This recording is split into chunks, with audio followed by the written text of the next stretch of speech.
Hey, I'd like to welcome you to another episode of the Mission Matters Business Podcast, your source for all things business. My name is Adam Torres. You can follow me on Instagram at AskAdamTorres to keep up with my book releases, book tour schedule, signings, all that other good stuff.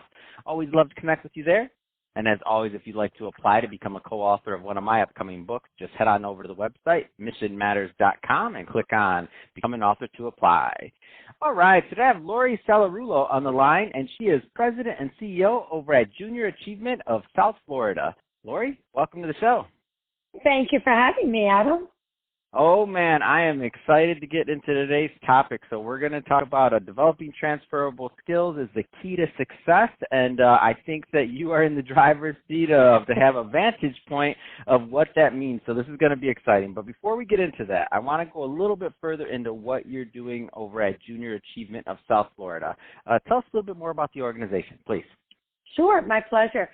So Junior Achievement is the largest nonprofit globally that has core mission pillars around financial literacy, entrepreneurship, and career development. And so we work with K through 12 students all over the world.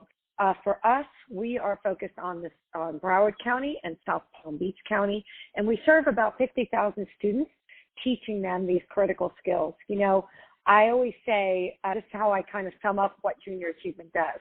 We prepare your next consumer, taxpayer, employee, and employer. And if that's not important and that's not about economic development and making sure our communities are thriving in the future, then I don't know what is. Oh, I love it. And I'm familiar with the program and have been for many years. And for the listeners, though, that are listening to this and maybe they're not familiar with it, can you talk a little bit more about the programs and kind of just the nuts and bolts of how it works? Absolutely. So all of our programs are in the classroom, but some of our programs also incorporate a simulation. And so there are several areas around the world that have JA facilities. We happen to have the largest in the world, where we can serve 50,000 students. So every year we have a mandate with Broward County Public Schools that says that every single fifth grader will do our BizTown program and every single eighth grader will do our Finance Spark program. And those two programs are really focused on the basics of financial literacy. Our eighth graders are learning how to prepare budgets, how to connect, well, if I get this job and I make this much money, this is what I'm going to be able to do, and this is the lifestyle I'm going to be able to live. And so it really connects children to the real world around earning money, and accumulating and managing wealth, right? And so that, especially with what we're going through today, Adam, I think these programs are so critical, right? Look at the hardship that so many families are going through. And if we can get our children ready and break that cycle and have them have money for a rainy day, lower their debt, all those types of things around financial literacy, if we can teach them, as we're going to talk about, I know more about transferable skills, those critical soft skills that they can apply in almost any job, they're going to be so much better positioned for success. And so are we as a community.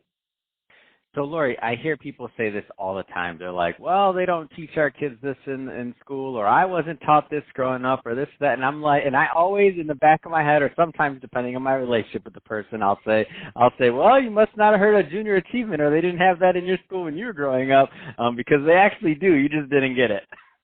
Exactly. And, look, every JA area is different. But I can tell you, we are one of the few, and we're very fortunate to have that mandate with Broward County Public Schools. So every single child is getting in fifth and eighth. Now, do I think that's enough? Absolutely not. And so one of the things this year is really a campaign around advocating for a required high school course in financial literacy to build on what we teach them in fifth grade and in eighth grade, because now in high school, they're closer to the real world, right, to getting out there. And so part of what our mission is down here is to advocate our school board members in our community and rally around and make sure that Broward is one of those counties that requires this education, because it is just as important as math and reading and all those other subjects that we're teaching. Oh, absolutely. I love it. And I think it's a great transition, too. So let's go into why it's so important. So developing transferable skills through JV or just in general, like why is that important for success? I'll give you a perfect example of a real life situation of something that's just recently happened. And this is an adult. And so I say this because it's not just, but we have to grow them in with these transferable skills. So there was an employee, I won't say who, what, where she worked, who had the opportunity over the last 3 or 4 years to grow and to get training and to expand her knowledge, because her position eventually was going to become obsolete because of computerization, technology, right? We don't no longer need somebody to sit and input data, right? So the opportunity was there for her to grow, to go to training, how to analyze the data and all of that.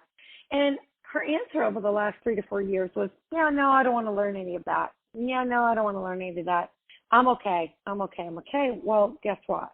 When this crisis hit, that person was one of the first people to lose their position, right? And so when I talk about transferable skills, right, you need to be able to widen your plethora, right? What's your platform of what you can bring, how you can bring value to a company?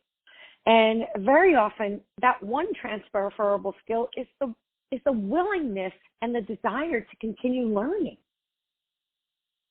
right? So when we think about let's take it back to the school for a little bit longer. And specifically the high school thing, because I know what you're doing in the younger grades, but when we think about developing those transferable skills, my personal story was that I started at my first financial firm, so I was in finance for almost 14 years at one point before doing this, going into media. But I started at my first financial firm, and I was working in the IRA department when I was 16. And that kind of set the tone for how the rest of my life would be regarding finances, was having those types of influences and people around me. So when I think about that pivotal time of somebody's development, like how important it is for them to start developing them at that point. Yeah, so look, we have to lay the foundation early on, right? We know that all of these things. Listen, in pre-K 3, you can begin to learn basic relationship building and how to get along with others, right? You can start to build all those critical skills even at a very, very young age. But when they get to high school is when it really starts, the rubber starts to hit the road. So we do high school programming where our kids are being introduced to industries and careers, but at the same time, they're getting knowledge and education around those critical skills, making presentations, building their confidence, right, to be able to build a relationship, how to network, how to communicate with people, how to build consensus around an idea, how to come up with ideas and brainstorm, how to sell something, right? How to share and communicate something that you think is worthwhile for other people to know about. All of those skills, if you can do those and if you can master those, they can really be applied in any job. And today, we're seeing that more and more, that people are losing their jobs, and of course, the technical skills. We have to make sure our kids have the digital skills. But guess what? You and I both know, I don't know about you, but the only way I've learned my digital skills is not by sitting in front of a tutorial or somebody teaching me how to use Excel or PowerPoint. It's by doing it.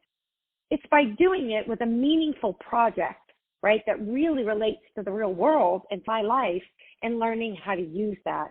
And so I think, and that's what JA is all about. It's about giving them real world experiences and connecting the classroom to the boardroom with these skill sets. Make sense? That's awesome. So that being said, Laurie, I can talk to you about this all day long, but we're about out of time for this episode. If somebody's listening to this and they want to learn more about Junior Achievement of South Florida, what's the best way for them to connect with your team and to get involved? So many ways to connect. You can go to our website, jasouthflorida.org, O-R-G. You can go and follow us on LinkedIn. You can follow us on Facebook and Twitter and Instagram. We are out there. We are all over. You can sign up when you go to our website to be added to our email list so you can stay abreast of what's happening. There's so many ways to get involved. And by the way, Adam, we don't do this alone. We do this with a team of about 7,500 volunteers and mentors. You can get involved by virtually volunteering, teaching kids about your career, teaching them about one of these transferable skills and how it's helped you to be successful. So I would really encourage people, if they want to impact young people, to go visit the website first, because that will give you a really good feel for ways to get involved. And then follow us on social media. That's awesome. If somebody wants to kind of look at social media, you said you're everywhere on social media. I'm guessing it's pretty easy. Just Junior Achievement of South Florida. If they put that in, they'll probably find it. Correct. Or you can type me in, Laurie Sallarulo, and you can follow me, and you'll obviously get connected to JA because I'm always tagging them. All right, I love it. Well, again, thank you, Laurie, for coming on the show. It's been awesome having you on. And to the audience, as always, thank you for tuning in. Hope you got a lot of value out of this. If you did, don't forget to subscribe to the podcast, leave me a review on the Apple iTunes Store. And if you're watching this on our YouTube channel, Mission Matters Business, definitely give us a subscribe there, but also leave us some comments on the video. Love to know what kind of projects and things that you're working on. And Laurie, thanks again for coming on.